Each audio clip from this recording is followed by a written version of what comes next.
change, as they say. Recycling them will not take us anywhere. That's why this is a very defining election.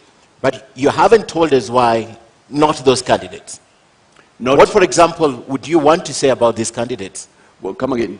What would you want to say about these candidates, the other candidates who you're running against for president? All right. Yes, thank you. Thank you for that question.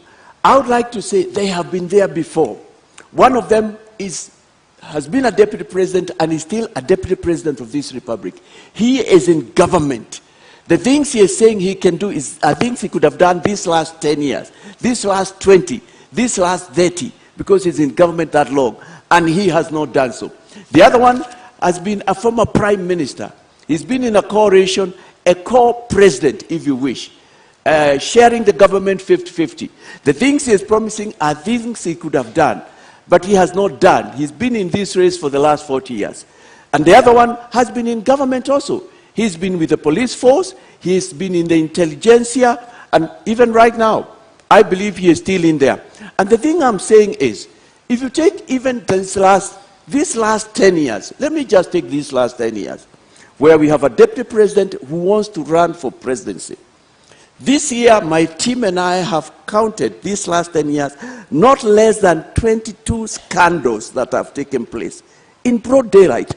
And those are the ones that have been reported. There are others, we are told, are secret agreements about contracts to make roads that we don't know what they say.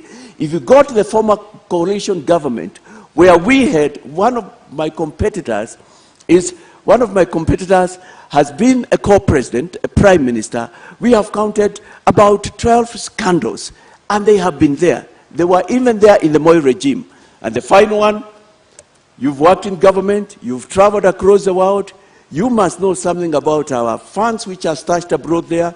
You are in the intelligentsia, you have served, you never retire from that. They don't fit the bill. They are not helping Kenyans. Okay. They are not taking what the issues are. All right, let's turn to our next topic for discussion tonight, and that is the state of the economy. Now, you are on record, Mr. Wahiga, saying that within the first 100 days of assuming office, you will bring down the cost of living for Kenyans. How exactly do you intend to do that, and by how much? You know, this is a serious matter, and I have not just said. In Kenya, we're facing problems at two levels. There's what you refer to similarity. There's what I consider as a short term, and there is a long term. Up until we called for the reduction, for the reintroduction of the foods, of the unga subsidy, unga was retailing going on to about 250.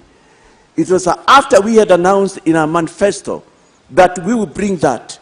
Thankfully, it's been brought down. But that's not all. And I'm glad that we are leading and others are following. We still know that the price of cooking oil is very high. I think now it's about 400. Bread has not come down, retailing 90, 100. Fuel is still at high prices. And those